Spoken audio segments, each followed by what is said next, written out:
Então, na era da inteligência artificial, o diferencial é ser real. Não existe mágica, existe lógica. Quando você entende a lógica, você toma decisões muito mais seguras, mais embasadas e mais prováveis de ter sucesso. 77% hoje dos usuários já usam plataformas de mídias sociais para buscar informações antes de tomar uma decisão. Isso significa que 77% das suas vendas em potencial dependem de você aparecer nos resultados dessa busca. Muitos influenciadores ainda estão nessa batida de querer viralizar, achando que viralizar é sinônimo de sucesso. Seja muito bem-vindo ao Influence Mecast. Eu sou o Rodrigo Azevedo. Eu sou a Nath Cremonese. E nosso convidado de hoje dispensa apresentações. Eu sou fã, é influenciador digital, co-founder da MLabs e que conhece tudo de métricas, analytics, dados. A gente vai aprender muito com ele hoje, porque o nosso convidado é o Rafael Kiso. Bem-vindo, Rafael. Seja aqui bem-vindo ao nosso papo de hoje. Cara, assim, a gente preparou um roteiro, mas a gente estava conversando agora há pouco que vai ser difícil, porque a conversa antes do início do podcast já estava muito legal. A gente falou, vamos parar de falar. É verdade. Porque, assim, cara, mas afinal, se você fosse ver um influenciador digital que está começando a sua carreira, o que você diria para ele em termos de conhecimento de métrica? O que importa hoje? Tem que ser baseado em dados, né? Porque a era do achismo acabou faz tempo e as marcas já passaram por 2, 3 influenciadores, muitas delas não tiveram sucesso e começa a olhar muito mais por resultados no negócio e não só olhando ali para alcance, viralização. Então, muitos creators, muitos influenciadores ainda estão nessa batida de querer viralizar, e achando que viralizar é sinônimo de sucesso. Só que muitas vezes ele não está preocupado com o perfil ideal do cliente, do parceiro dele, do anunciante dele. Uhum. Então, pode ser que ele alcance muitas pessoas. Para ele vai fazer sentido porque ele acha que então fez um baita de um sucesso, mas na hora que você vai apurar a venda de fato, nada foi vendido. Então, para as empresas, cada vez mais é sobre o quê? Conversão, leads, vendas, e é isso que faz ele querer continuar com aquele parceiro, né? Uhum. Então, o influenciador nessa ponta aqui, o creator nessa ponta, ele tem que olhar muito mais para quem é o perfil ideal do seu cliente, quem é o perfil ideal do parceiro, né? Para criar um conteúdo mais adequado para ele e já prever, inclusive, a verba de impulsionamento. Porque, na minha opinião, se você não tiver a mídia paga junto com o próprio orgânico, obviamente que você vai extrair o primeiro orgânico e depois você vai colocar um pago, você não consegue ter previsibilidade, você não consegue potencializar aquele bom orgânico que o creator já está fazendo.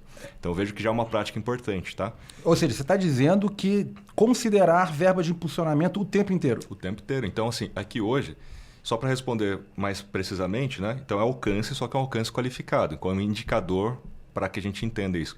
O que eu chamo de taxa de penetração dentro do público-alvo potencial. Então, todo influenciador, quando vai fechar a parceria, ele precisa entender qual é o tamanho do público-alvo potencial do seu parceiro dentro daquela plataforma. Por exemplo, se for o Instagram. Quantas pessoas tem no Instagram que são o perfil do cliente desse seu parceiro?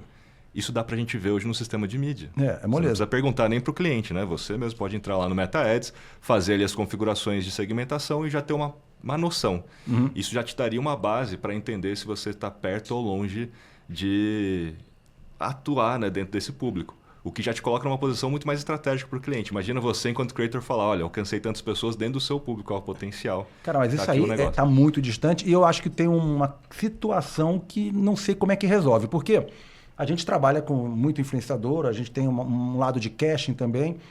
E aí a marca chega para cá, se você não entregar um número orgânico inicial, ela já te desqualifica, teoricamente. Então, os influenciadores criaram aquele tipo de publi que é meio que uma pegadinha, que ele não fala do produto, faz uma parada que parece orgânico, um clickbait, alguma coisa, e no final dá um negócio ali, entrega um monte de view e a marca incrivelmente fica contente com isso. Então, você tem, de um lado, o influenciador que precisa se aprimorar, mas também tem uma coisa de mercado que a marca precisa se desenvolver, porque a grande maioria não interpreta muito bem esse lance do impulsionamento ainda, apesar de nós sermos defensores.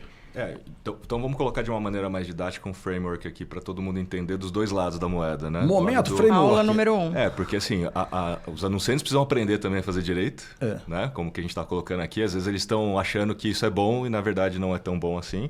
E os creators também têm que aprender a fazer direito para até mesmo educar o próprio anunciante. Uhum. Porque o creator ele recebe o briefing muitas vezes e fala, eu preciso do dinheiro, eu faço qualquer coisa. Né? Então, colocando em framework, vamos pensar na jornada do cliente do seu parceiro. A jornada significa que essa pessoa precisa descobrir que aquela marca existe. Depois ela precisa considerar essa marca. É do seu livro, você tem um livro. É Unbound Marketing. Primeiro ela precisa descobrir. Você precisa Vamos botar o livro aqui, Unbound Marketing. Então, assim, enquanto creator, eu preciso colocar aquela marca no radar. Primeiro passo. Eu não preciso vender. Eu não posso nem dar o cupom de desconto nessa primeira ação.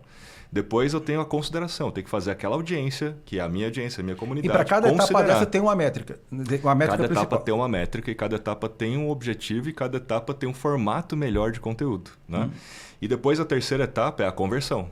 É onde, de fato, eu entro com Vamos cupom. tentar transformar esse playbook num exemplo prático. Vamos supor que eu seja um influenciador contratado por um cliente nosso, a Philips, que quer apresentar seu novo modelo de televisão.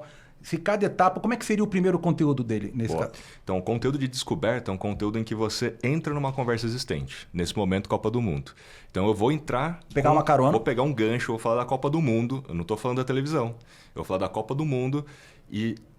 Todo o meu assunto, um pouco do que você até comentou, né, da pessoa falar de um assunto e depois falar do outro, na verdade são os conteúdos de descoberta. Você usa isso para atrair atenção e depois direciona ele para onde você quer. Primeiro eu gero consciência de que existe uma TV nova, mas eu não estou vendendo nada. Eu só estou mostrando que eu estou usando essa TV para assistir a Copa do Mundo. Mas eu entrei falando sobre a Copa do Mundo.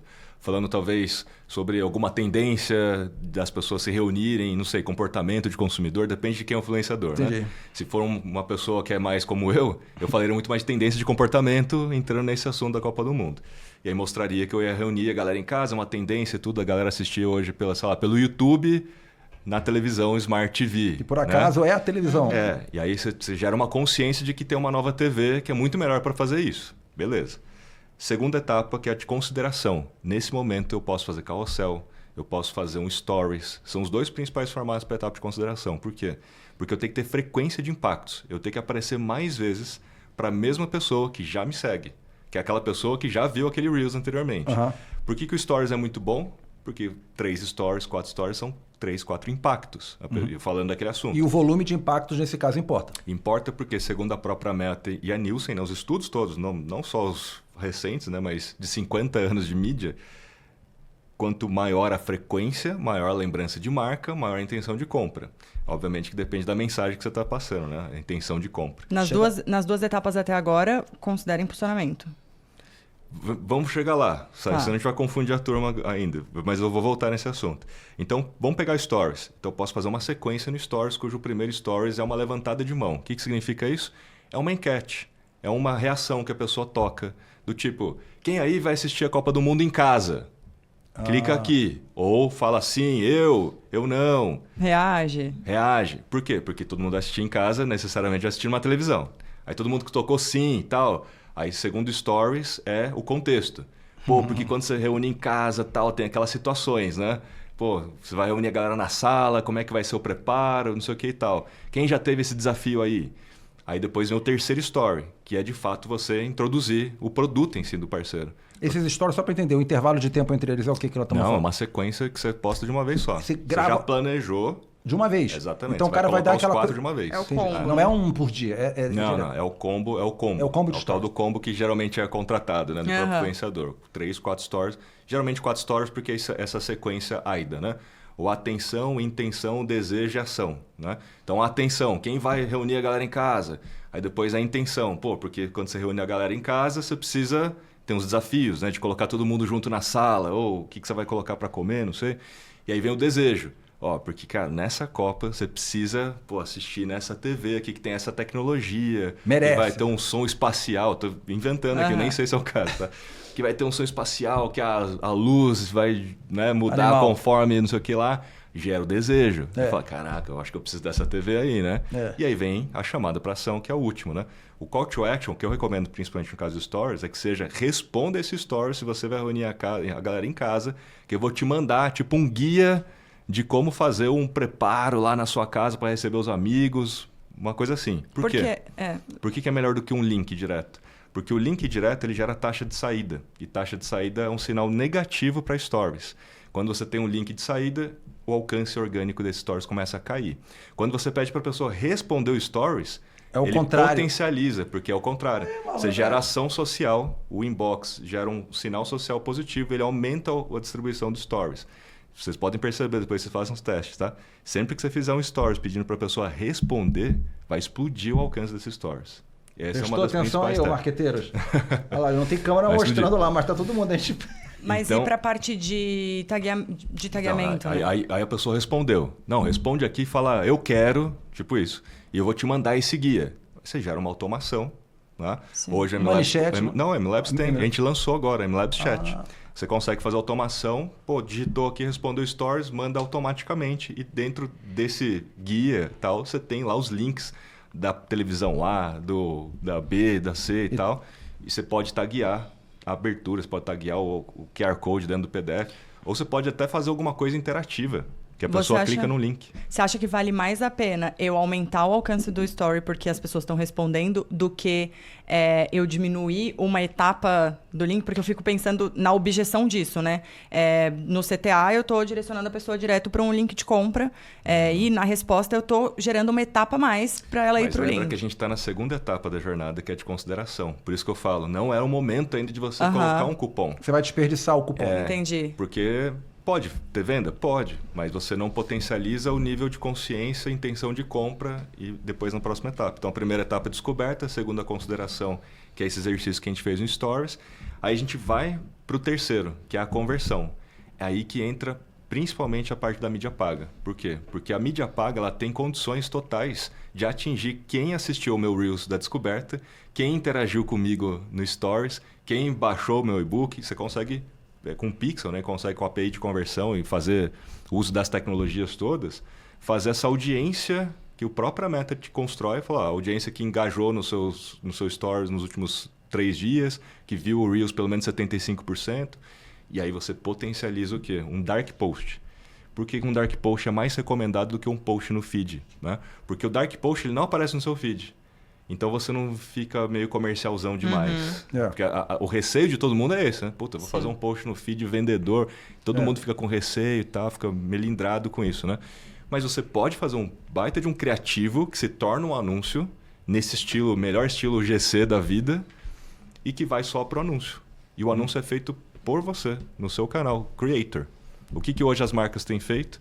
O collab, né? E aí exige o collab para poder gerar o código, para poder impulsionar isso via conta de anúncio do anunciante. Só que, gente, contas de anúncio, para quem não manja de tráfego pago, tem aprendizados. Então, o aprendizado da conta de anúncio do Creator é um. O aprendizado da conta de anúncio do anunciante é outro. E é muito melhor se anunciar pela conta do Creator para a base do Creator do que na conta do anunciante para a base do Creator. É. Vai sair muito mais barato aqui de um lado e mais eficaz, né? Porque é o Creator aparecendo no perfil dele falando daquilo como um post de conteúdo. Só que ele é um post de conversão. E aí tá tudo traqueado, né? Você tem um botão, você tem um link, aí tem um CTA...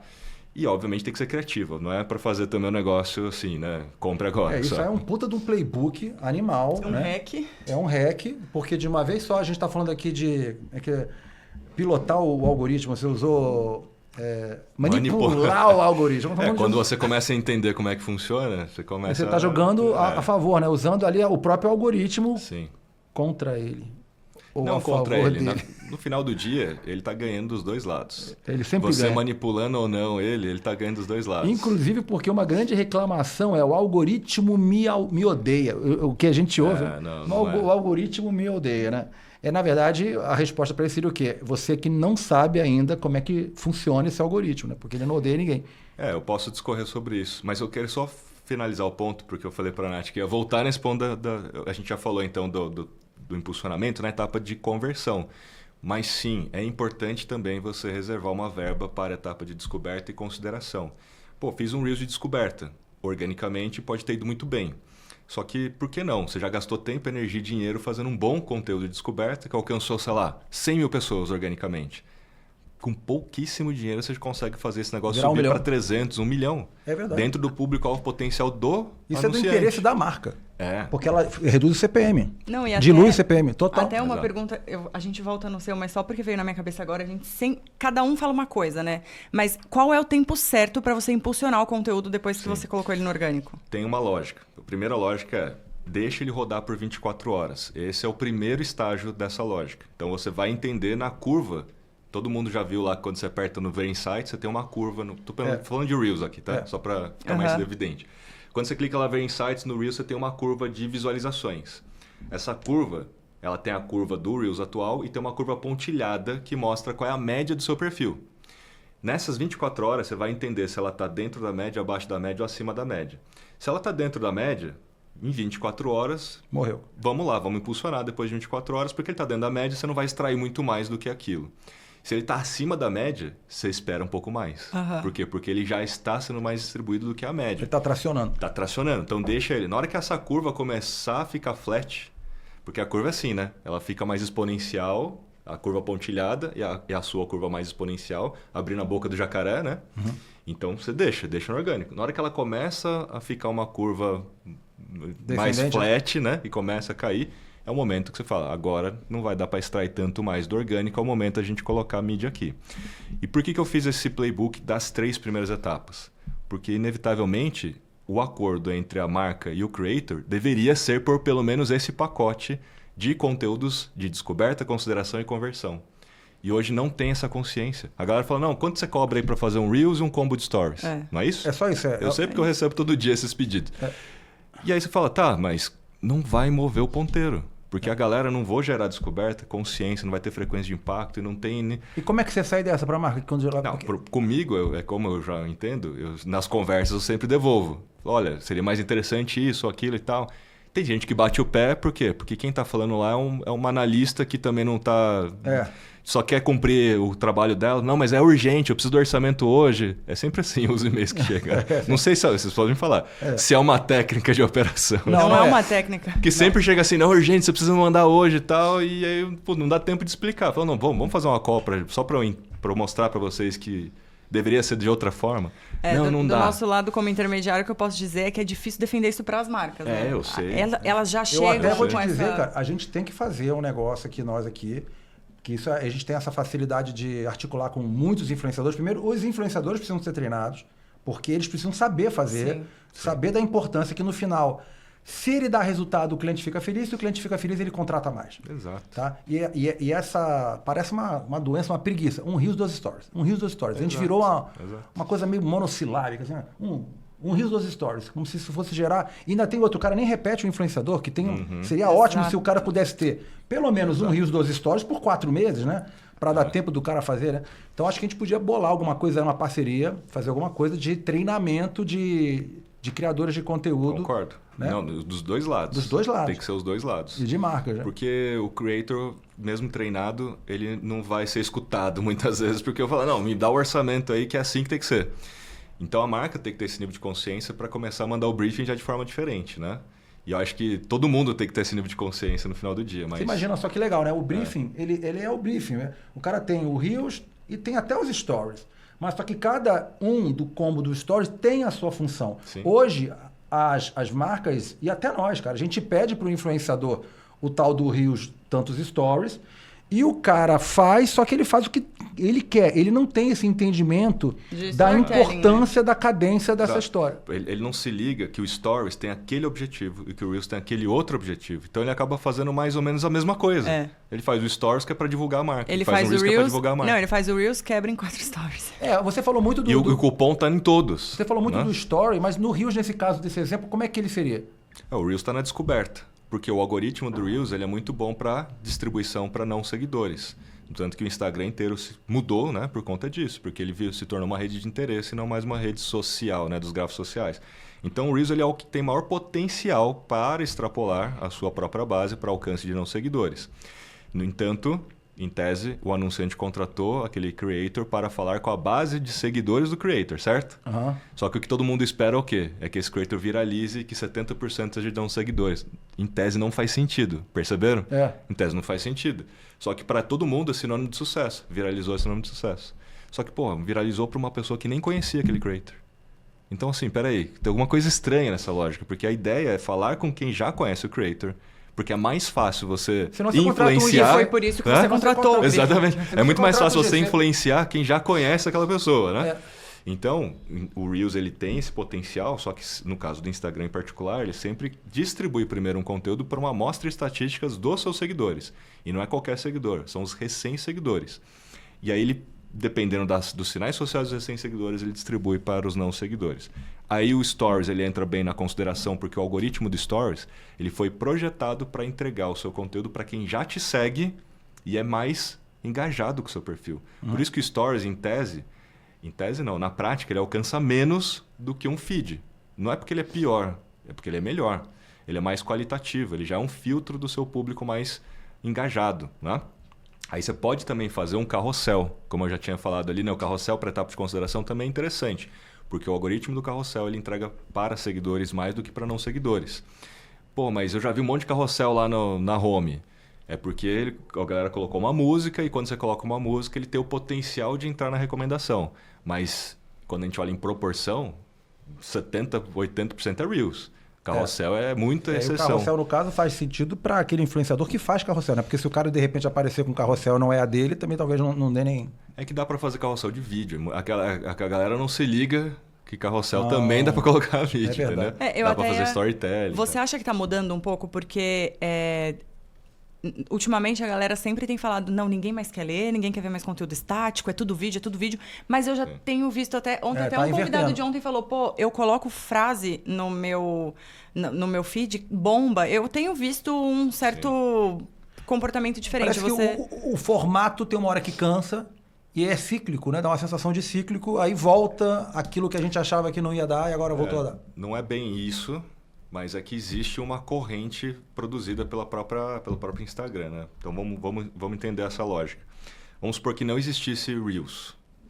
Quando o Instagram foi lá e lançou o Reels, por conta do TikTok, etc., ele é claro que incentivou todo mundo a fazer Reels. E sempre o Instagram faz isso. Quando há um novo formato e todo mundo cria aquele novo formato, ele tem uma distribuição maior.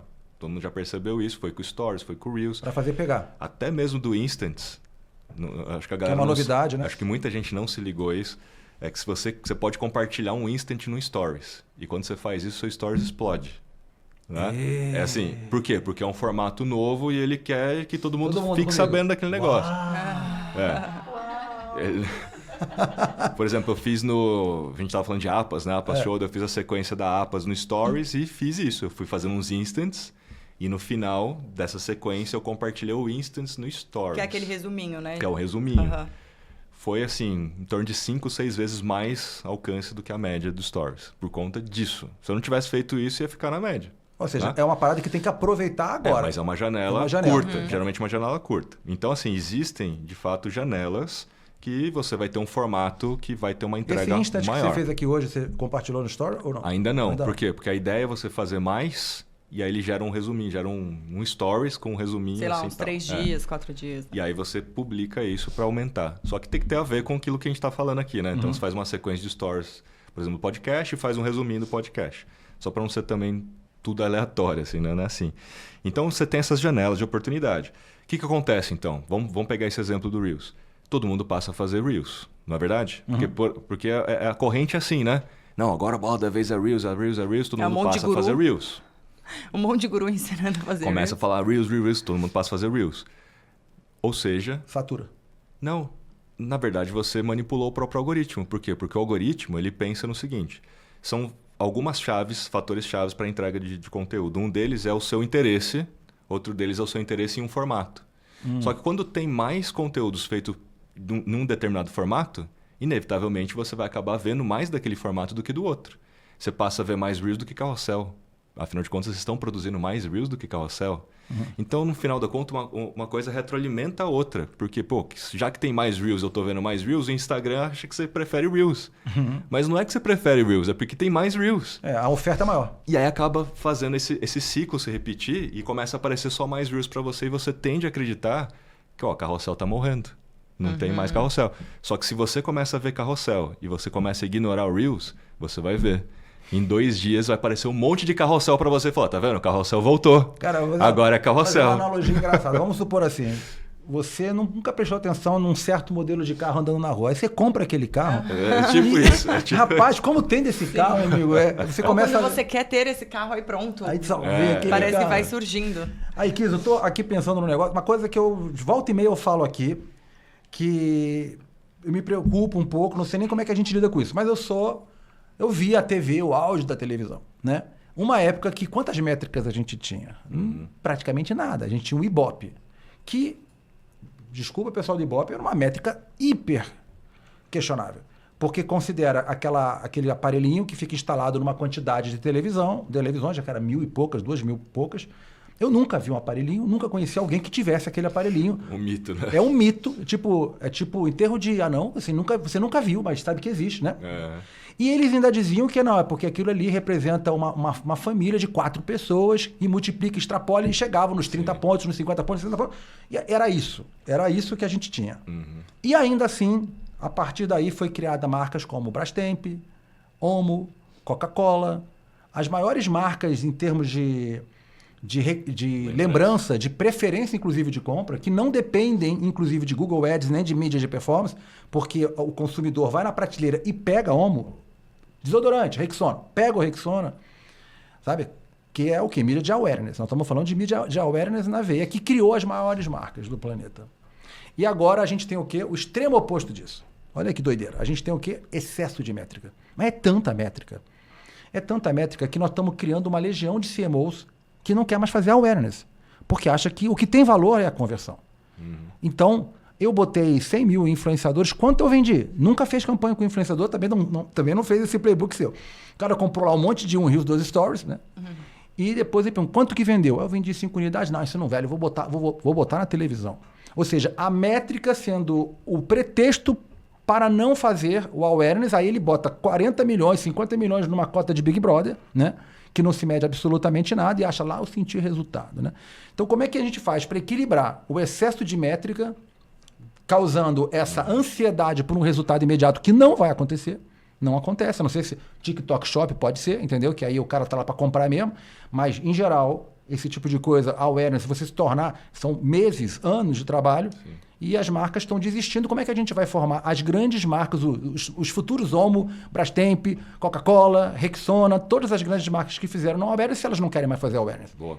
Bom, vamos começar discorrendo sobre a dicotomia do CMO achar que não funcionou, porque os números estão dizendo que não funcionou a ação com o influenciador, afinal de contas não gerou vendas, e o analista lá na ponta que contratou o influenciador, fez o briefing e achou que funcionou porque viralizou. Lembra que você falou? Não, mas a galera acha que funcionou. Dele ter feito um conteúdo que diz, pô, alcançou um monte de gente, tá todo mundo feliz. Mas o CFO e o CMO não.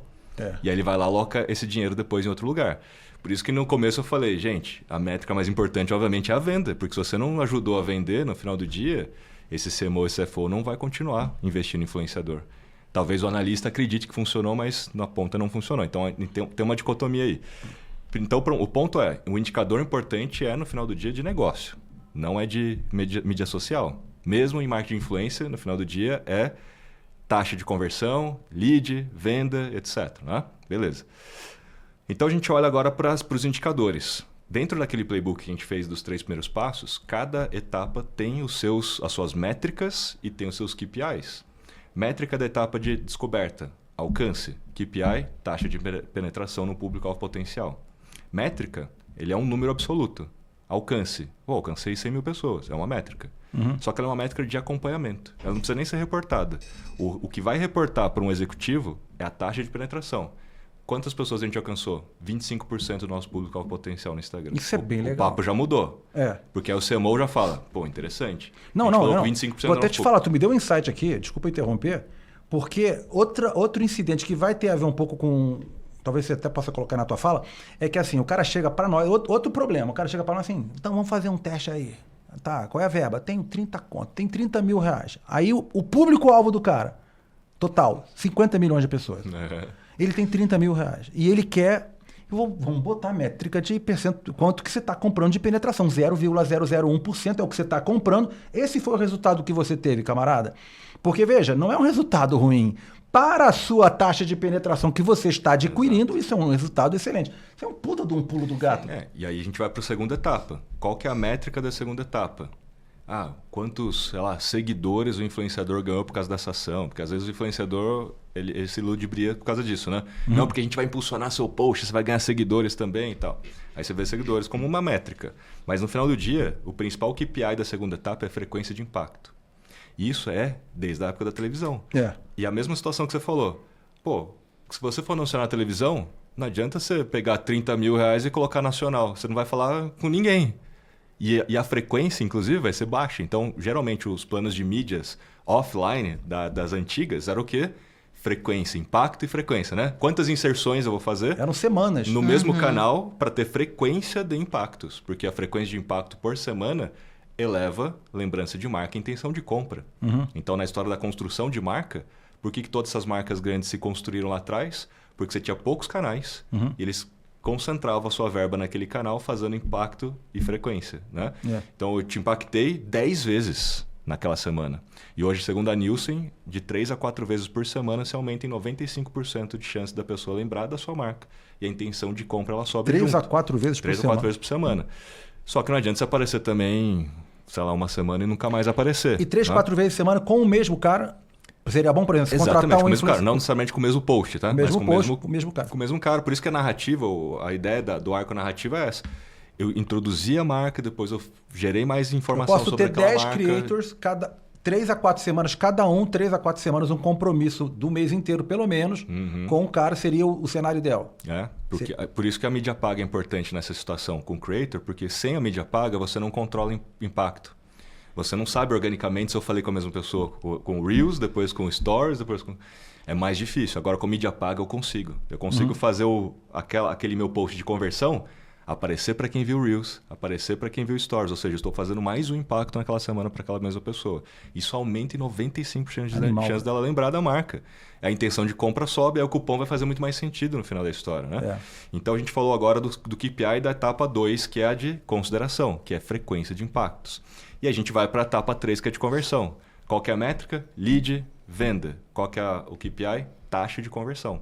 Por que a taxa de conversão ela é, de fato, um indicador-chave de performance? Porque eu consigo aumentar o número de vendas, eu consigo aumentar o número de leads sendo menos eficaz. Como? Gastando de forma displicente. Se eu aumentar a minha verba, em vez de 10 mil, colocar 100 mil, eu vou aumentar o volume de vendas, mas a minha taxa de conversão pode ter diminuído. Eu posso ter trazido muito menos gente qualificada para dentro dessa minha jornada. Eu fui lá e viralizei e aumentei minha verba, coloquei um monte de gente, só que a taxa de conversão diminuiu porque eu coloquei um monte de gente desqualificada. Mas você acha que isso serve para todo tamanho de influenciador? Porque eu fico pensando do lado do creator agora. E aí você também é um influenciador, você vai conseguir falar sobre os dois lados. Ele falar tantas vezes sobre a mesma marca, com o público dele, talvez, será que isso faz sentido por tanta frequência e recorrência? Porque do lado da marca tá óbvio que a frequência vai gerar intenção de compra e tudo mais. E do lado do creator? Funciona sim, se você fizer com essa intenção de descoberta, consideração e conversão. Porque você não está falando da mesma coisa, né? Cada post tem, de fato, um conteúdo em si. O que a gente conta do creator é a criatividade do creator para tornar aquilo interessante, né? Para não ficar um negócio chato. Usando o exemplo da TV, uma hora você vai falar da Copa, outra hora você vai falar de uma mudança. Da Netflix, em si. Aquela história, né? Descoberta, eu não estou falando da televisão em si, eu estou falando da situação lá cômica que acontece em casa, ou estou mandando um guia para o cara se preparar para receber amigos em casa. Então tem utilidade aquilo, sabe? Então não fica chato, não fica boring do tipo, caramba, falando de novo sobre esse negócio, né?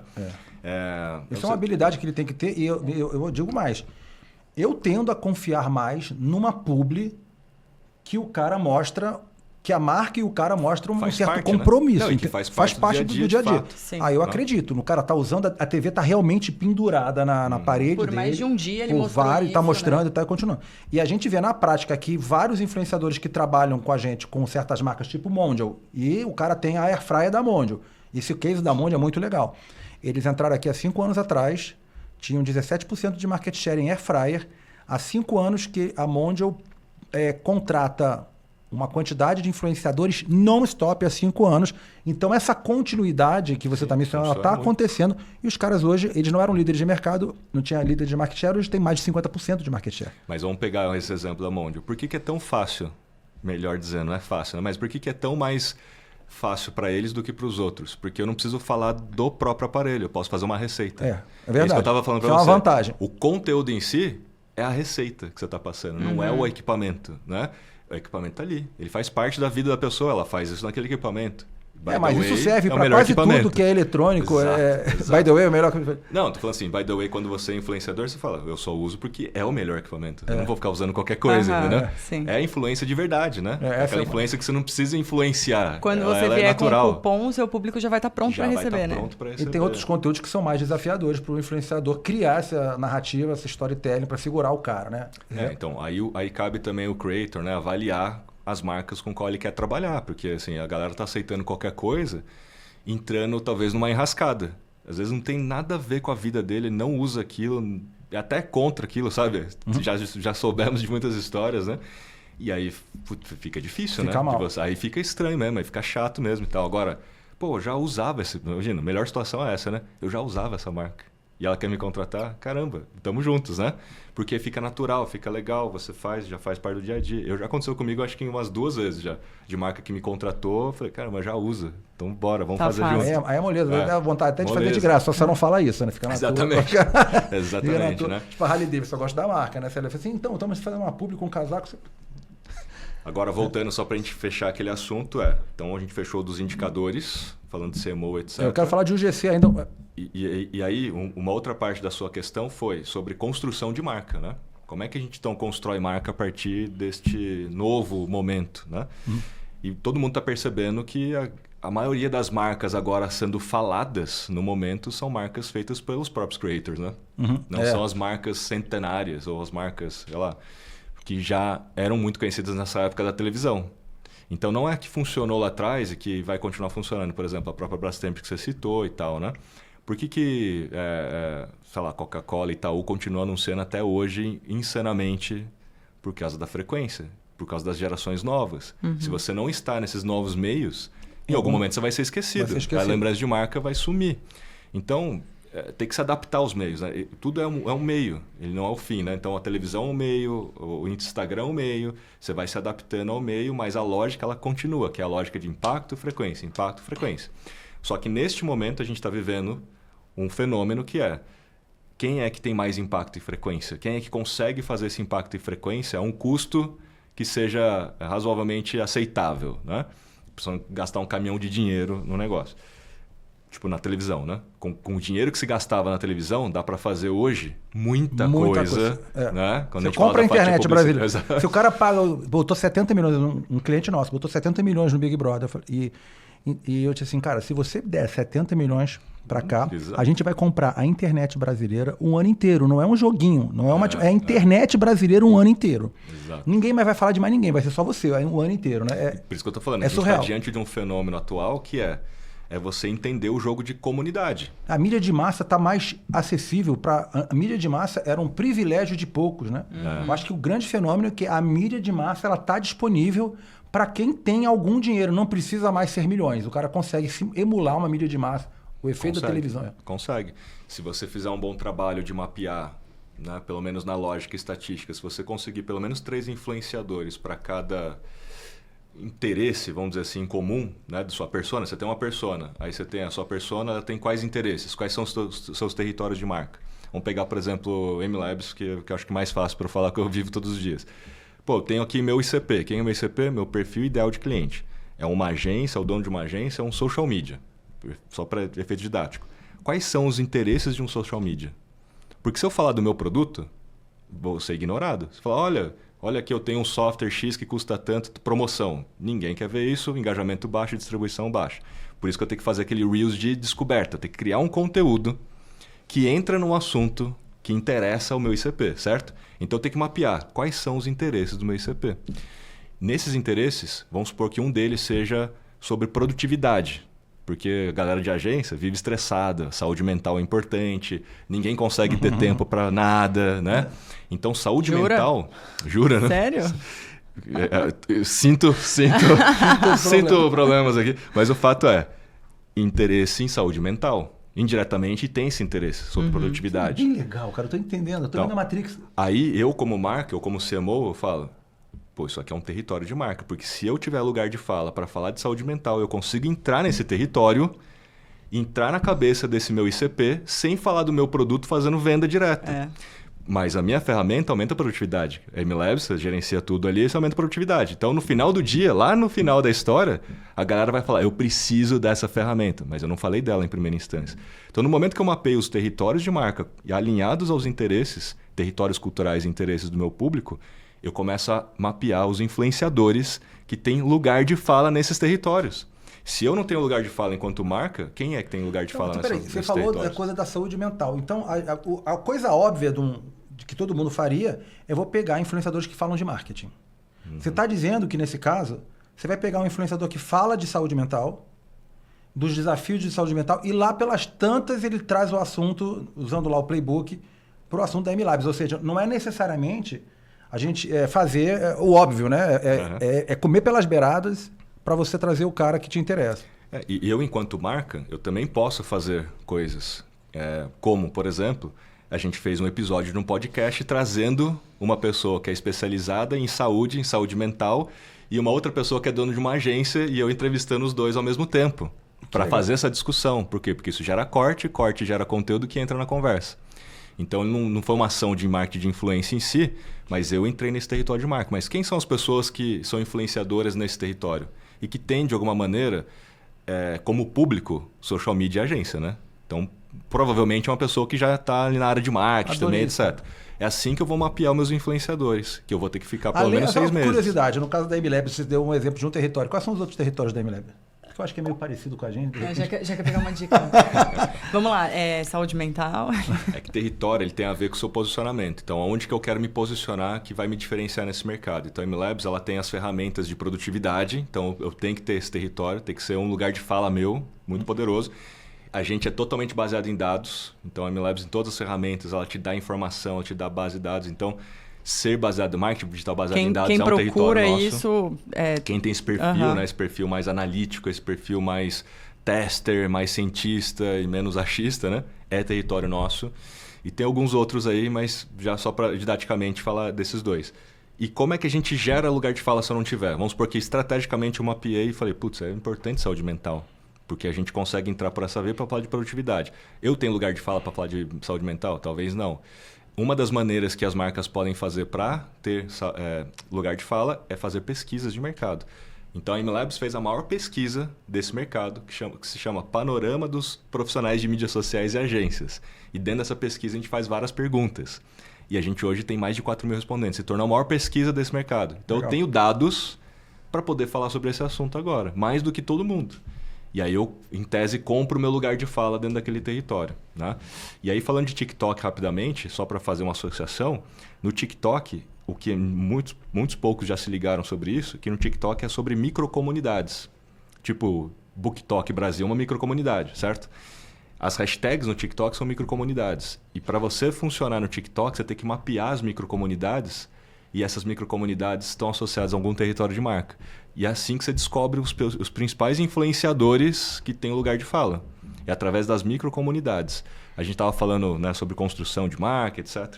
Muitas vezes a gente vai para esses grandões. Só que o grandão ele não tem uma microcomunidade. Lembra que eu estava falando há pouco que é sobre comunidade, né?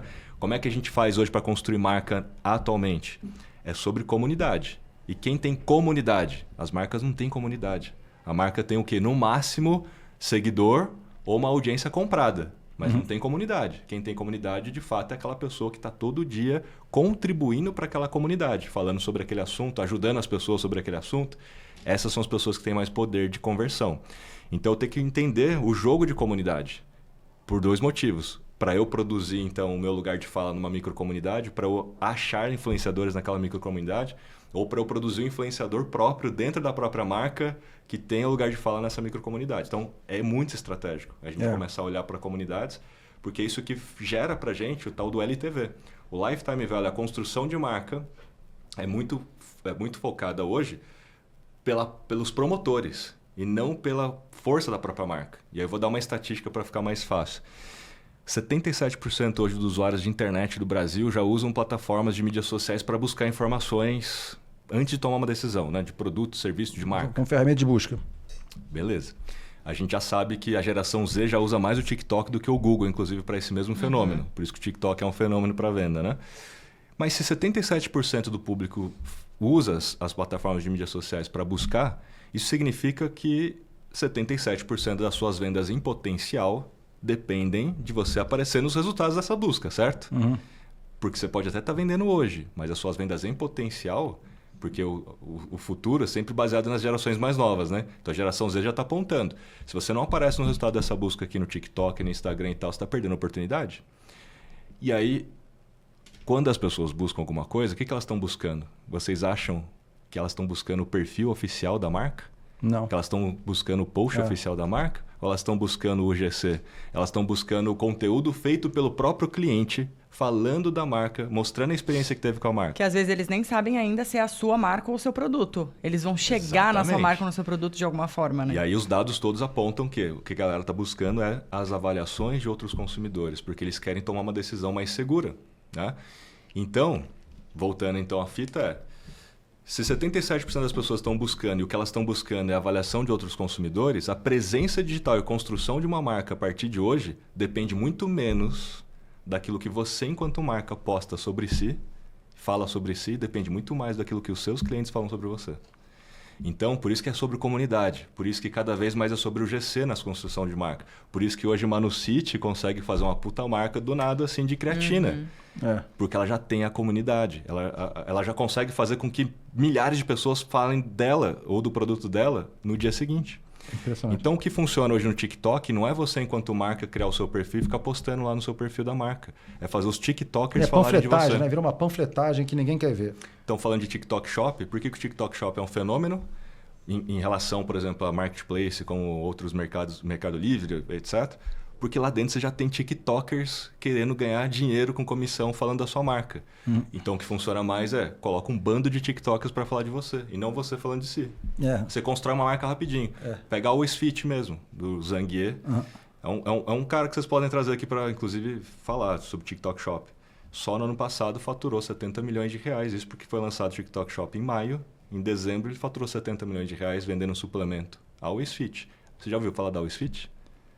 Não, é isso que eu estou dizendo. Não conheço. Ninguém conhece, mas como é que você vende 70 milhões de reais num negócio que ninguém conhece? Porque ele construiu uma marca usando o TikTok com os TikTokers. Isso é um baita de um case legal, vamos chamar. Legal. Vamos chamar. É isso que eu estou dizendo. Não, peraí. Agora eu tenho que falar, aproveitar esse assunto de estratégia, esse assunto, tanto aprendizado concentrado em tão pouco tempo, para dizer o seguinte: no dia 4 de novembro desse ano, 2026, vai acontecer o Influence Experience, que é o maior encontro da influência digital na América Latina. É onde os líderes da influência digital se reúnem uma vez por ano. É um evento que vai ser na Tokyo Marine Hall, que é uma das grandes casas de espetáculos do Brasil, com um dia inteiro de conteúdos e à noite a cerimônia de entrega do Prêmio Influência. Então, você imagina, o Kiso, inclusive, já está confirmado, é um dos speakers confirmados por lá para dar essa aula. É impressionante, mas vai ter Marta Gabriel, vai ter os maiores influenciadores, lideranças de marketing. Aí é um público de 2.000 pessoas, 1.000 delas são lideranças de marketing e outros 1.000 são os maiores influenciadores, tudo no mesmo dia. Um dia inteiro de aprendizado, profissionalização, conhecimento, dados, informação para quem quer fazer influência digital para dar resultado, para você ver retorno, para fazer valer a pena. Então, se você ficou interessado, acessa o site do Influence Experience, ele está no link aqui embaixo, está no link do comentário fixado, e eu espero que a gente se encontre por lá. Kiso, confirmado. Já sabe do que vai falar lá? Um pouquinho disso tudo? A gente pode desenhar juntos, né? Até mesmo trazer o playbook. Para fazer aquilo que você estava falando. Como é que a gente junta os dois lados no mesmo lugar e dá o recado, né? Vamos fazer isso. Esse é o nosso desafio todo dia. Juntar os dois lados e dar o recado. Essa é a nossa intenção. Que não adianta um saber fazer muito, tipo você, e encontra um outro cara, dá até uma frustração. Porque você trabalha, no final você vai acabar fazendo, né? Você acaba fazendo, você vai receber o dinheiro lá, não vai dizer não.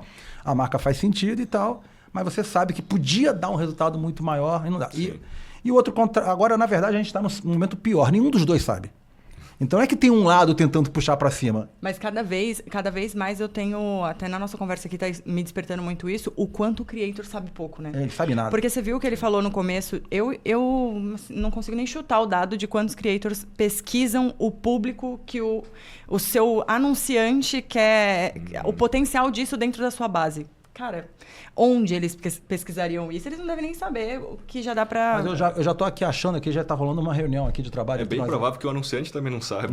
Se nem a marca que tá contratando o creator sabe, imagina o creator que tá meio leiloado, né? Sim. E vai chegar pro... Eu fico pensando assim, isso podia ser um papel nosso. A gente tem as nossas contas, que são nossos clientes, a gente pode dizer, assim vai ser melhor.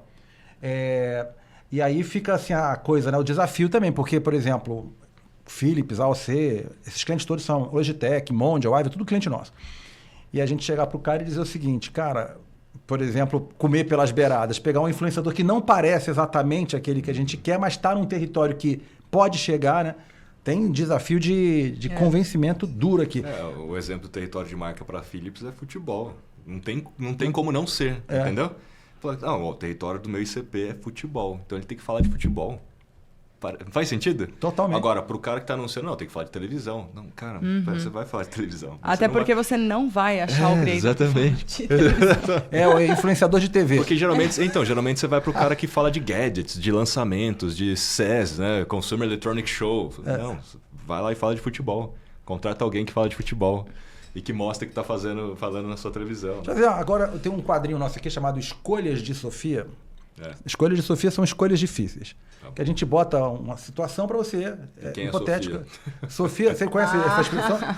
Você conhece? Eu não conheço, não. Eu ganhei uma. Momento cultural aqui, então. Não, Escolhas de Sofia é um livro de uma mulher que teve que fazer uma decisão muito difícil, que eu não vou dizer qual é a decisão porque é pesado, e acabou virando um jargão para dizer escolhas difíceis. Depois você procura aí, Escolhas de Sofia. Vai adiantar que ela teve que escolher qual filho ia morrer.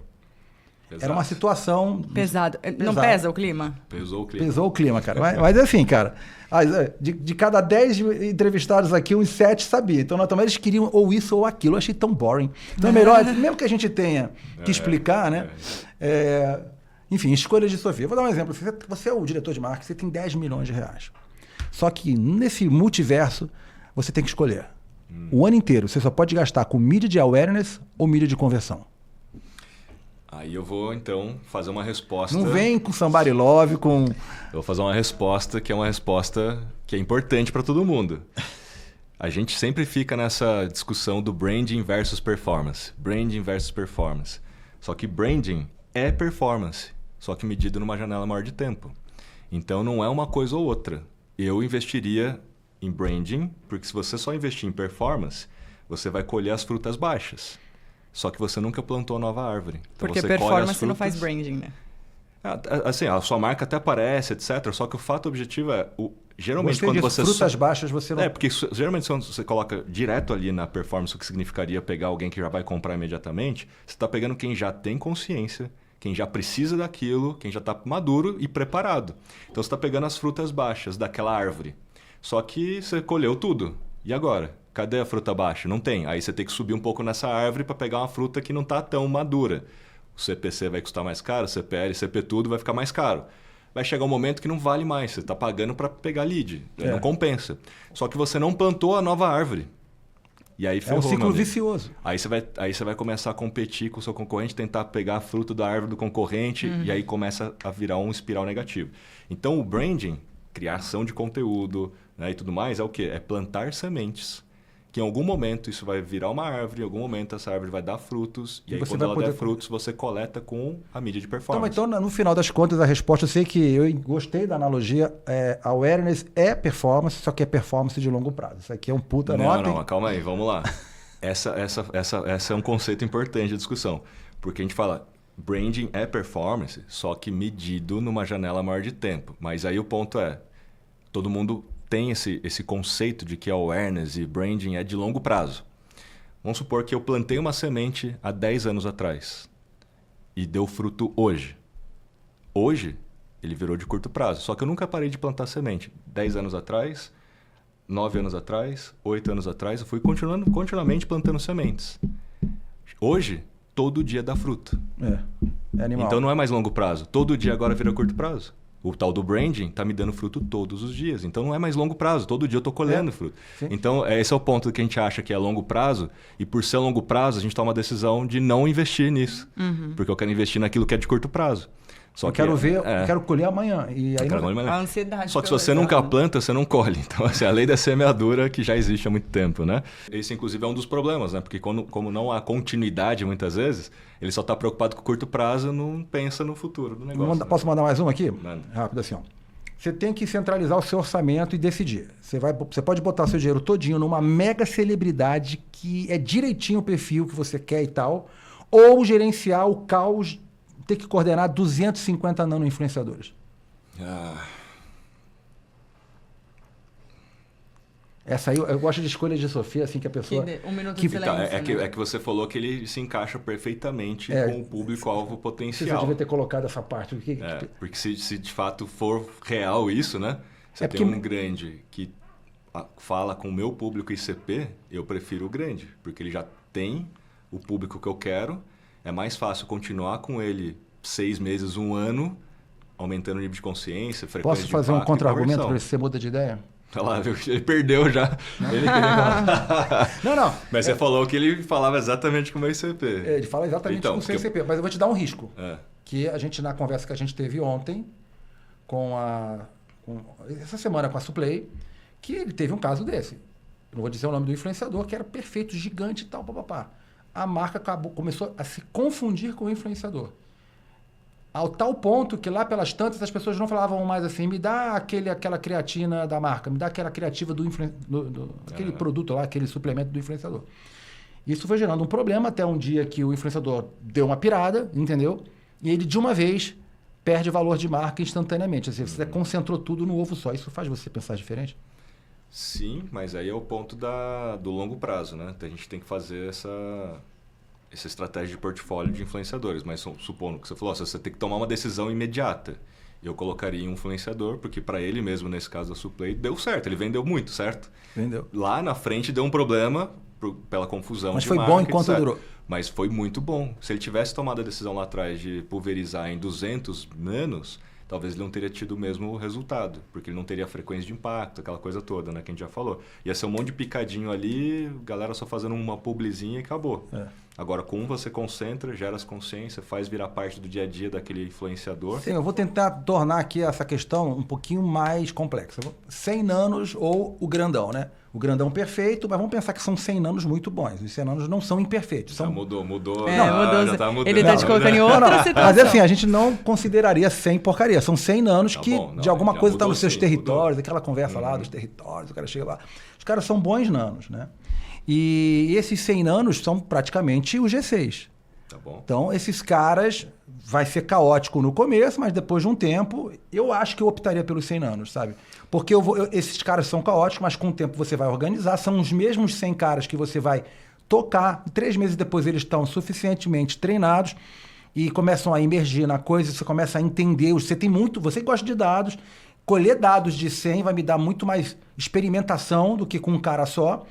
E eu posso depois impulsionar, que foi o que você falou no começo da coisa, né? Eu posso ter a audiência daquele cara grandão, tudo bem que ele não é uma mega celebridade, mas eu vou ter 100 vozes o ano inteiro, publicando um volume grande de conteúdos, enchendo as redes sociais. Será que esse cara não vai, no final das contas, gerar mais ROI, mais resultado, mais conversão, porque eu tenho mais opção de... E agora? Não, faz sentido quando a gente olha... no momento em que a marca está. Se a marca está no momento de construção de marca, esse grandão ajuda muito nesse momento credibilidade da imediata. De marca. Se ele já tem uma marca, que é o caso talvez do exemplo da Suplay, já tem uma marca e tal, e eu quero agora colher as frutas baixas, esses 100 são melhores, porque a taxa de conversão é muito maior. Isso é natural, né? A taxa de conversão é muito maior porque você tem uma pessoa que até conhece ali o seguidor na física. Seu momento atual, MLabs lá. MLabs? A gente está indo por esse 100. Está indo por 100, né? Por quê? Porque porque você já é o grandão. Mas isso que eu ia falar, porque eu fiz o papel do seu grandão e continuamente continuo fazendo. Então, quando você... Porque é o caso do Suplay, você falou, a pessoa que é o grandão não é sócia, não é fundadora do negócio, isso gera um problema, né? Mas no meu caso, eu sou, então não é um problema. Então, agora a gente está indo para o 100, para esse exemplo do 100, para colher as frutas baixas que a gente já plantou. E esses 100, eles dão para a gente... não só mais taxa de conversão, né? Mas dão para a gente muito mais sustentação ao longo prazo. Porque você tem mais UGCs para serem encontrados naquela busca, entendeu? Então essa sustentação é importante, porque se alguém buscar, você tem mais volume de gente falando da marca, mesmo que o alcance tenha sido 1000 visualizações, não importa para quem está querendo tomar uma decisão. Ele viu que tem muita gente usando, que tem muita gente falando bem, então isso é positivo para longo prazo.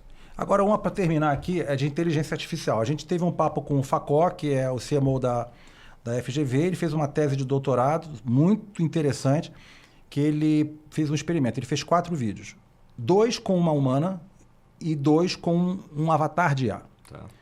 Esses 2 vídeos eram assim, um emocional, a humana fez um vídeo emocional, puxando para o lado emocional, e a humana fez um vídeo puxando para o lado racional.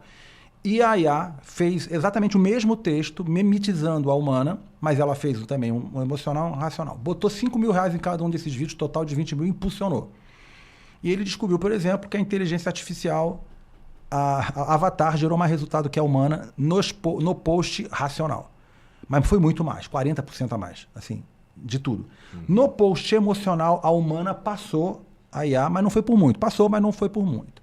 Então a pergunta é, com quem que você ficaria? Uma influenciadora 100% feita por inteligência artificial, porque aí ela segue o briefing na risca, não erra, tem risco zero de cancelamento, você tem controle total sobre o que ela vai fazer, ou um influenciador humano com uma conexão profunda com o público, mas é que é totalmente imprevisível e pode acabar falando uma besteira na internet a qualquer momento e sofrer esse cancelamento.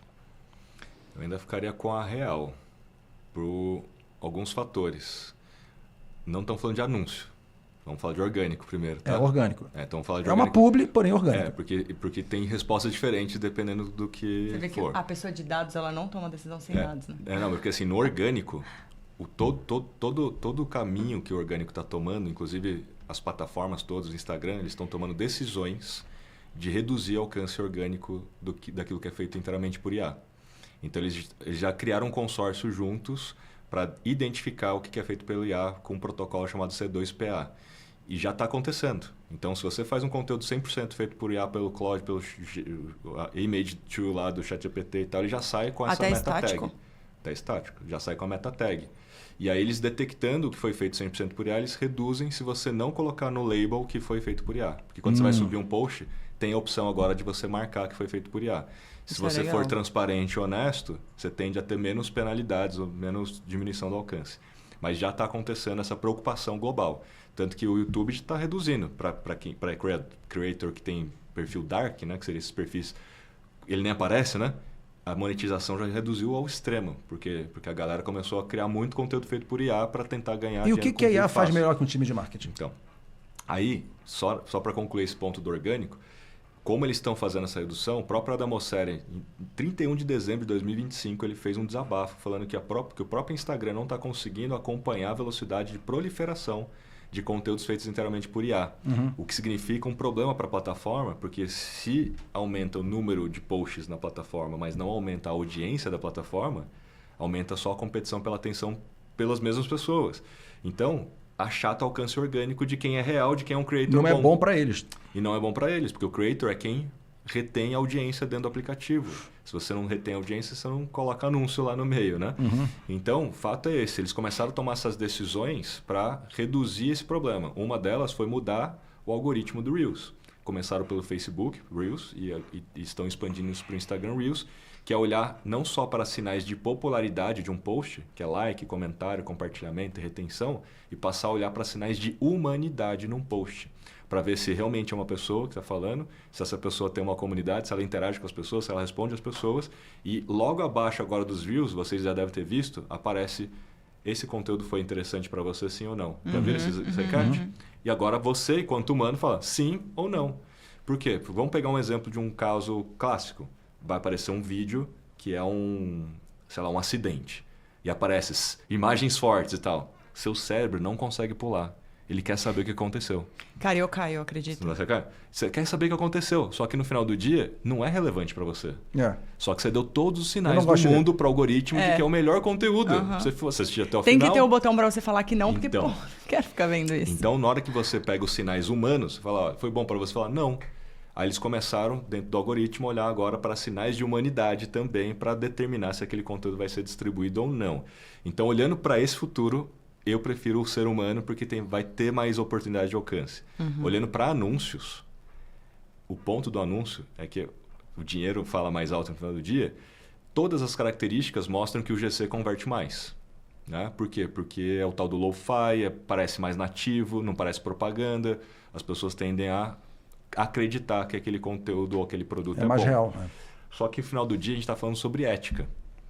É ético você enganar o consumidor fazendo um UGC com um avatar de IA parecendo ser um consumidor? Não, até pior, um UGC que não é real UGC porque ele não usa, ele foi contratado. Ele pode ser humano também. Exatamente. Ele é o tal do GC Creator. Só que o GC Creator também, na minha opinião, é um problema de ética. Beleza, para o GC Creator ele está ganhando seu dinheirinho lá, não é um problema. Mas agora, o anunciante, ele quer o curto prazo, ele quer vender. E ele acaba cometendo esse tipo de, na minha opinião, um erro pelo ponto de vista ético, né? Só que está convertendo, porque parece ser um GC. Então, assim, é um problema atual. Esse é complexo. Esse é complexo. Então, na parte de anúncios, a galera toda está indo para o caminho dos avatares de IA parecendo o GC. Porque é mais barato, porque converte mais, mas é uma discussão... E dane-se a ética. Mas é uma discussão importante para se ter. Porque as próprias plataformas, de alguma maneira... Olha só o paradoxo, né? A Meta, TikTok, todas elas estão investindo em IA como nunca. Por quê? Porque é uma corrida... É a corrida do ouro. Do ouro. E, ao mesmo tempo, é um problema para eles, como no alcance orgânico, eles têm que reter os creators. Só que eles mesmos estão criando lá filtros de IA para você fazer no Stories e fazer isso, aquilo e tal. O TikTok criou soluções para você criar um avatar estilo GC com IA. Então, veja o paradoxo, né? Você fala, as próprias plataformas querem, muitas vezes, diminuir o alcance orgânico daquilo que não é real, daquilo que não é autêntico, mas, do outro lado, te dando todas as ferramentas possíveis para fazer. É que ela quer reduzir se não estiver lá com ela, né? É que paga as contas, é o anúncio. Por isso que no lado do anúncio, tá tudo liberado, entendeu? No lado do alcance orgânico, eles olham pro creator, mas no lado do anúncio... Porque eles querem fingir que são éticos. Por isso que eu falei, é uma discussão difícil para se ter nesse momento. Dá vontade de ficar aqui um tempão e perguntar agora o que você acha que vai ser o futuro da humanidade com esse negócio de IA. Essa, por exemplo, é uma questão... Ou da humanidade não, se a gente trouxer para o marketing, acho que já vai vir uma mini aula. Não, do marketing já é difícil, porque uma faz o post, escreve o post inteiro melhor do que 80% dos humanos ou mais, sabe assim? A qualidade dos posts que as boas IAs estão com contexto tal estão produzindo, dos conteúdos para as redes sociais, é incrível. A qualidade de design, o site atual do Influence Me Experience, da Influence Me e tal, foi toda ela feita com IA. Eu fiz. Sim. Eu tô me sentindo super-homem. Porque agora eu não peço mais. Eu vou lá e pego e faço, entendeu? Eu até gosto de fazer. As apresentações em PowerPoint estão superiores, entendeu? O que vai acontecer com o marketing? O que está acontecendo? Vocês lá estão fazendo como? Vamos falar primeiro de posts, porque o marketing é muito amplo, mas o fato vamos falar de posts, né? Claro. Inclusive 91% dos profissionais de marketing já usam inteligência artificial para a criação de conteúdo. A segunda, a Ney Patel, inclusive, Ney Patel, né, que também produz muito dado, ele já mostrou que tem mais conteúdos feitos inteiramente por IA do que feito por humanos. Passou pela primeira vez na história, o que gera aquele problema todo que a gente falou para as plataformas. Então, de fato, produzir conteúdo com IA se tornou muito simples e fácil. Só que quando produzir todo mundo consegue fazer, produzir não se torna mais diferencial para ninguém. Então, quando todo mundo é super, ninguém... Essa é uma fala dos Incríveis. Você não o cara tem fala, mais quando todo mundo for super, ninguém é super. Aí tem um ponto, né? Que é esse ponto da autenticidade. Post bom e bonito, a IA faz. Post inesquecível, só o ser humano consegue fazer. Porque o inesquecível tem muito a ver com a sua história, tem muito a ver com a sua vivência, tem a ver com a sua experiência. Animal. Pode perceber, antes da gente começar a gravar, a gente falou sobre esses conteúdos meio talking head, né? Pô, a pessoa pegou a câmera lá e falou alguma coisa. Invariavelmente, esse é um conteúdo tipo lo-fi que funciona muito mais do que o conteúdo feito por IA. E por quê? Porque a pessoa está trazendo a vivência dela, aquela história do que aconteceu com ela, aquilo que de fato é real. E isso prende muito mais as pessoas. Por isso que o Thiago Nigro está fazendo dessa forma, Cariani faz dessa forma, né? Que é essa coisa meio do reality que a gente estava citando. Porque é vida, é vivência real. Então, na era da inteligência artificial... post bom e bonito e o post inesquecível. Exatamente. Post bom e bonito a IA já faz. Agora, o inesquecível ainda vai ser ser humano. E os feeds estão ficando bem parecidos. A gente precisa fazer esse asterisco, né? O ponto é esse, né? Fica pasteurizado, né? O mesmo tom de voz, mesma aquela coisa, mesmo estrutura, formato. mesma fonte. Mesmo formato, mesma fonte. Porque as pessoas acham que só porque tem IA não precisam mais ser criativos, né? Então... Exato. Então, aí Você falou uma vez, eu vi no podcast, né? Tem o primeiro cérebro e o segundo cérebro, exatamente. né? Muita gente está transferindo o seu primeiro cérebro. O primeiro cérebro ele falou, deveria ser nosso, e o segundo cérebro seria a IA. Mas Sim. agora não, ele vai perguntar a ideia para a IA, ou seja, a ideia é o primeiro cérebro. E ainda faz ela de segundo. Eu fiz o dever de casa, hein? Agora tu gostou. Bom, né? muito bom. Só para dar o exemplo que eu sempre dou, que é o seguinte, né? Muita gente, como a Nath falou, vê lá um post assim, 5 aplicativos de IA para aumentar a sua produtividade. Aí eu vi lá que esse post tá bombado. Falei, cara, olha, milhões de visualizações, olha só e tal. O que a galera tá fazendo? Vou modelar, vou copiar, né? Vou pegar exatamente esse roteiro aqui que essa pessoa fez, vou fazer também. E faz literalmente a mesma coisa, só muda o interlocutor, né? 5 aplicativos já que vão aumentar a sua produtividade. Isso não é autêntico.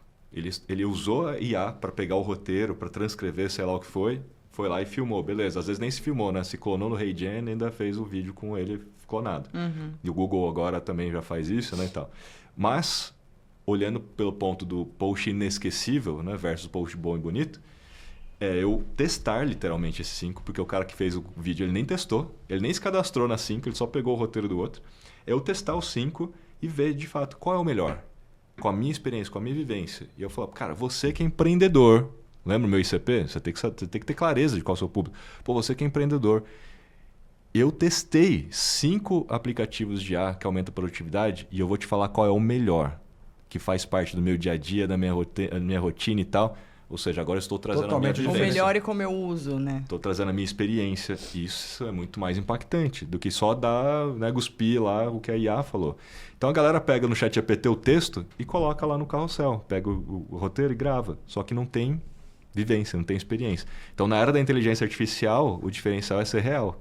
Esse é o ponto, né? Gente, eu acho que... Eu queria só fazer uma pergunta antes da gente vamos mais encerrar. embora daqui. Não vamos. Vamos aumentar para eu 2 tô horas. te usando aqui, Kiso. Que dica você daria pra gente diminuir a nossa possibilidade de skip no YouTube ou no Instagram nos cortes de podcast? Bom, tudo é sobre os 3 primeiros segundos, né? Hoje os 3 primeiros segundos se tornaram... O tal do hook. o primeiro filtro de todas as plataformas. E não por acaso o próprio Instagram agora está mostrando esse indicador, né? Que é a taxa de skip. Então tem que dominar os ganchos, o hook, né? Tem que dominar os ganchos. Só que ganchos são 3.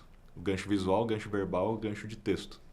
Então quando a gente consegue alinhar os 3, a gente tem muito mais chance da pessoa atravessar os 3 primeiros segundos. Vou dar um exemplo.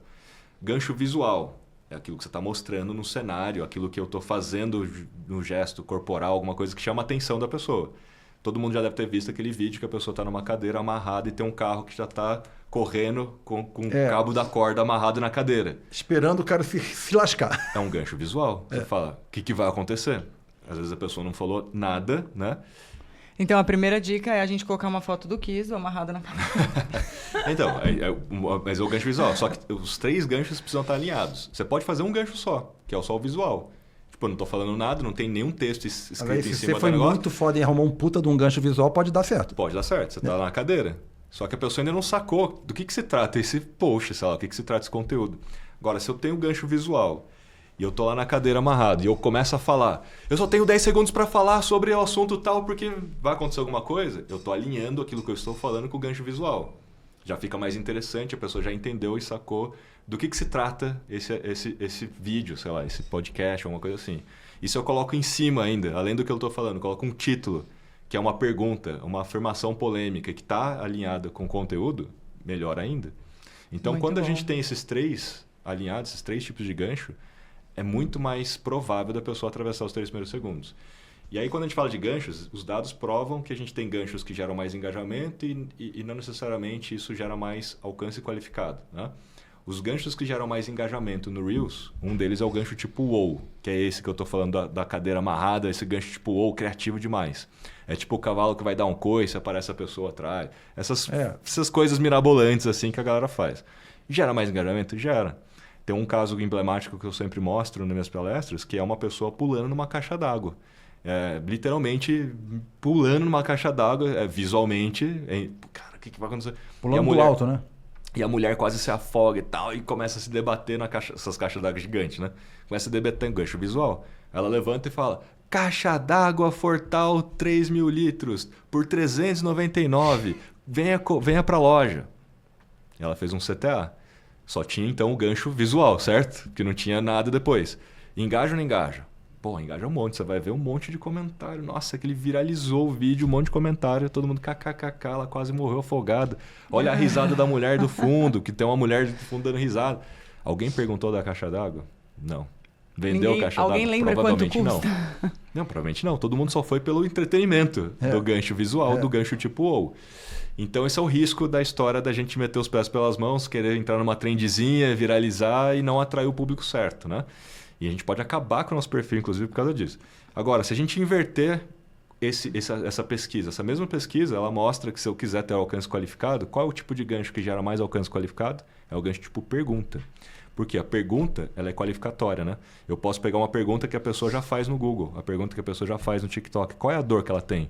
Por exemplo, usar boné causa calvície? É uma pergunta para os calvos. E se eu fizer esse gancho visual, verbal e texto, falando usar boné causa calvície, com texto, eu segurando um boné e sendo um calvo, falando usar boné causa calvície, é um puta gancho visual, texto e verbal. Eu estou alinhando as três coisas e essa pergunta, ela é qualificatória. Só vai continuar quem é calvo, na verdade. Não vai continuar qualquer um aleatório, né? Gostei. Então, assim, às vezes todo mundo me conhece, sei lá, a doutora Lorena, que foi uma médica que eu conheci que faz transplante capilar. Se ela aparecesse careca, feito por IA, seria um puta de um gancho visual. Ela segurando um boné, falando, você acha que usar boné causa calvície? Quem conhece ela, fala, caramba, como assim ela tá careca e tal, chamou a atenção, e ela usa o título, funcionaria ainda melhor ainda. Então dá pra gente usar IA para os ganchos visuais. Eu fiz um post esses dias que eu tô na mesa segurando uma cesta de ovos mesmo. Literalmente eu peguei lá em casa minha cesta de ovos, coloquei lá no Gemini a minha foto e eu falei, agora faça uma foto do ovo caindo na mesa. E o ovo, né, quebrado com a mesa cheia de ovos quebrados. Vamos colocar aqui, né, pra galera ver. E aí eu pedi para que o Higgsfield lá e tal fizesse agora o vídeo. Você coloca lá o início e fim, ele monta o vídeo para você. Eu tô segurando e tal, e de repente cai o ovo. E eu faço uma expressão de susto, mas eu não fiz, foi o próprio IA que fez. E eu coloco lá no título, né? Você, né, enquanto, sei lá, a agência está investindo todos os seus ovos numa cesta só, tipo, só investindo no Instagram, você não está fazendo outros canais além do Instagram. Então eu alinhei o título com uma situação, com um gancho visual para fazer a analogia daquilo que eu queria, né? Então ficou legal, porque os 3 primeiros segundos foi feito pela IA. Só que eu fiz a foto exatamente onde eu me filmei, no meu escritório. Então deu uma continuidade, não parecia que era... Acho que assim, a gente tá... Primeiro que esse hackzinho de usar IA é do cacete. Os ganchos visuais que você tinha uma dificuldade de produzir acabaram. Então é um uso inteligente da IA. Você pode fazer o que você quiser. É só ter criatividade. De novo, o primeiro cérebro continua sendo o nosso. Exato. O segundo cérebro saiu cheio do caralho. Desculpa o palavrão. Agora o papo tá incrível. Eu acho que a gente podia encerrar você dando uma fala rápida e olhando para esta câmera. O que você diria para o cara que está assistindo aqui, que ele tem uma marca, ele está começando a pensar em investir em influencer marketing, ou ele já investe? Um resumo rápido do que você acha que seria um aconselhamento para esse cara, uma mentoria digital. Basicamente tem que entender que não existe mágica, existe lógica. E tudo que a gente falou aqui nesse episódio tem base em lógica. Então, quando você começa a entender essa lógica, você não comete os erros de ir pelo que as outras pessoas estão falando, os achismos, os hackzinhos, as fórmulas prontas do um Reels e 2 combos de Stories, né? Seguindo a manada, né? Caindo nesses... Você nem sabe por que você está pedindo um Reels e 2 Stories, mas todo mundo faz assim, vou fazer assim também. É aquela história, né? Seguir a manada nem sempre é bom. Se todo mundo está indo para o abismo, você está indo para o abismo junto, né? Então, faça esse trabalho de casa. Não aprenda só num Reels de 30 segundos. Estude, pergunte para os especialistas antes de tomar uma certa decisão.